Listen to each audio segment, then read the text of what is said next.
All right, now, to join us right now as I talk to you and bring us up to date with where we are, Councillor Matt Wong from the Queenstown Lakes District Council has got a bit of a stake in this, as I'll explain to you in a moment, and he joins us now on the platform. Councillor Matt, welcome to the show. I wish I could be talking to you under better conditions, my friend.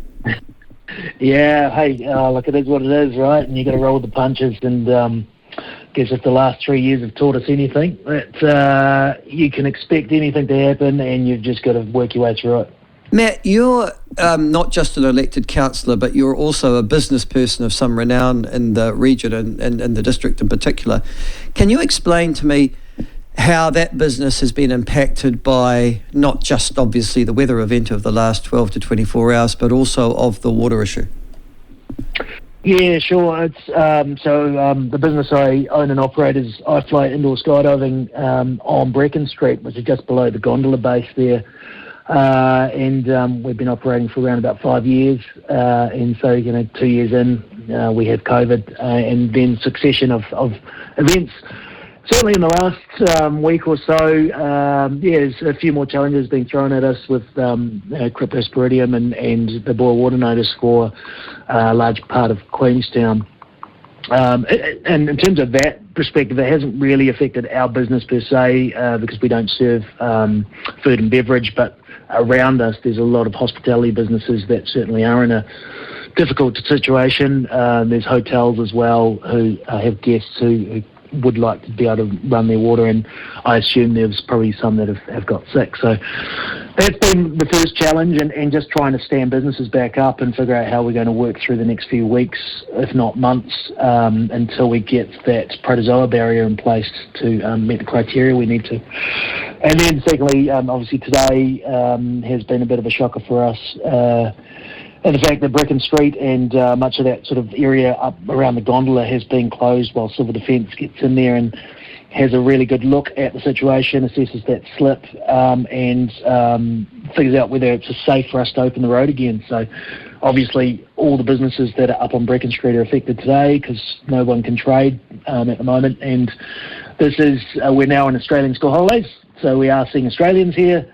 Kiwi school holidays, they start as of tomorrow. So, this is right in our prime time where we should be making good trade, and we may be hamstrung by that.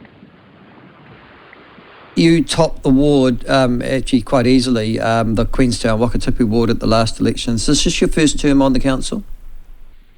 Yes, yeah. It's been a year since I was stepped into the role, so it's been an interesting roller coaster. Well, I bet. Now, and a new mayor as well, obviously, and you've come on too, and with a really quite storied commercial background. Good on you. Are you? I was a former mayor. I have to say, I was amazed to discover that only half of the water supplies, roughly, of Queenstown have those cryptosporidium protozoa barriers. Were you surprised as well when you came in? Yes and no. Hearing a bit about the background of it, and I think the projects were deferred in 2015, and obviously we've got a program of works that's coming through, and hearing the difficulties around the 2 mile intake and being able to put some of those barriers in place. I guess I understand, especially this year, the funding strains that this council and every council in this country is under right now, and so it's about where those priorities were. I guess in one respect, I've only been in the role for 1 year, so a lot of these decisions that were made pre me coming on as councillor. But you've got to work with the cards you dealt with. So this is where we're at, and we've got to figure out how we actually prioritise some of this really important major core infrastructure going forward. There are some pretty angry hospitality retailers, as you'd be well aware. Have they contacted you direct, or have they just besieged the mayoral office? Look, a lot of people sort of know my background, and I've been associated with the business community for a long time in Queenstown. And I think they understand the challenges that we have as elected members as we come into an organisation for the first time. So certainly there's a lot of questions being asked, and rightfully so. And I think at the end of the day, we've got to take a lessons learned approach, and we can't be a council that continues to do the same things we've always done. We've got to start looking at how we build resilience, I guess, into our organisation and into the district, because things like climate change aren't going to go away. No, although this would seem to be a man-made problem, the one with the protozoa barrier, but nevertheless, moving on to this particular issue, you're right, Queenstown floods quite a bit. I mean, in my lifetime, even when I remember being a university student down in Dunedin, that was a long time ago, Queenstown would flood. It's down the city area even then, and I remember shops being cleared out and things like that. So it's not like it's a new problem, is it?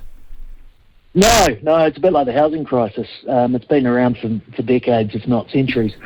And what happened in 1999, I think, with the floods there, I mean, it has the same potential today to be able to flood. And, we're just looking at the lake levels, and I know you were talking about it just then, that if we had another week of this, there's no doubt that there could be some serious flooding around the district. So the problem still exists today, and it's going to take a mammoth effort and a multi-organisational approach to try and fix and find the solutions.